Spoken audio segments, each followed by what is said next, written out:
Deontay Wilder was a coward. I know someone else who also refused to fight me after being mandated to fight me.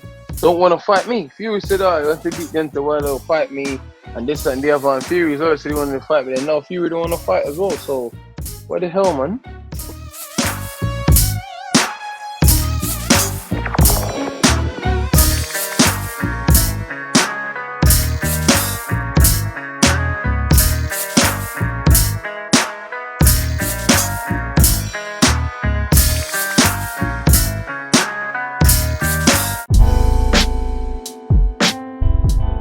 WBA junior lightweight champion Miguel Bichette was in action tonight. It was a tune-up for Miguel Bichette to knock off some of the rust.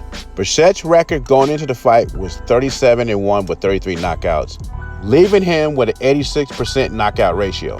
His opponent, Alazar Valenzuela, came in with a 23-16 record, been stopped 3 times. Like I said, for Miguel Bichette, this was a stay busy fight, and for 6 rounds, Valenzuela was a human punching bag.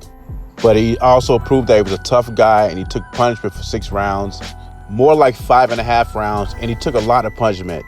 By the 6th round, he was ready to go. Bichette wins by 6-round TKO. What's this mean for Bichette? It means if Oscar Valdez wins his fight, they could possibly be in a matchup after that.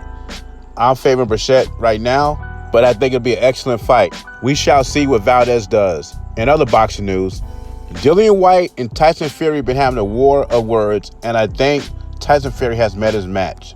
Dillian Whyte is a WBC interim champion. He's the #1 contender for Tyson Fury's belt. He's due for a shot in February, but Bob Arum and Tyson Fury's team are trying to get that move back. They want to move it back until next year because they want the trilogy fight and they want the 2 fights with Anthony Joshua, which if you add all 3 together, that's about $150 to $160 million.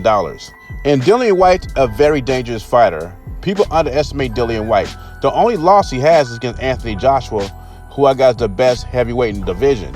Whyte is dangerous anyway, but Fury going to a Wilder fight to a Dillian Whyte fight could be very dangerous because Whyte doesn't have the punch Deontay Wilder has, but he has a pretty good punch.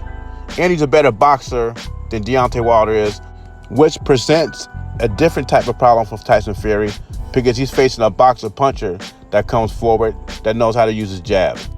And Dillian Whyte said, just like Wilder, the gypsy coward is conning the public. And like this generation does to talk about sparring sessions. I'm old school. I don't really care about sparring. That sparring is not a real fight. But he says he knocked down Fury a couple of times in sparring. He's saying basically he had Fury in tears. What I like about this is Dillian Whyte's giving Fury his own medicine. Fury does that to everybody else, and Whyte's returning the favor. And Fury's a good boxer with great skills, and he's a great talker, and he's such a good talker that he won't have to get in the ring with Dillian Whyte, Andy Ruiz, Anthony Joshua, because people believe already that he can beat them. What I'm saying to you is, to some people, he doesn't have to prove it. All he has to say is, I can beat this guy, and people will believe it, and Tyson does not have to fight him. Out of those 3 heavyweights, Wilder, Fury, and AJ, there's only one that fought Dillian Whyte, and that was Anthony Joshua, and he knocked him out. So as you as boxing fans, do you think Dillian Whyte's right? Is Tyson Fury and Deontay Wilder cowards for ducking this man? Leave your comments and thoughts below. Jay Beasy, subscribe to the channel. I'm gone.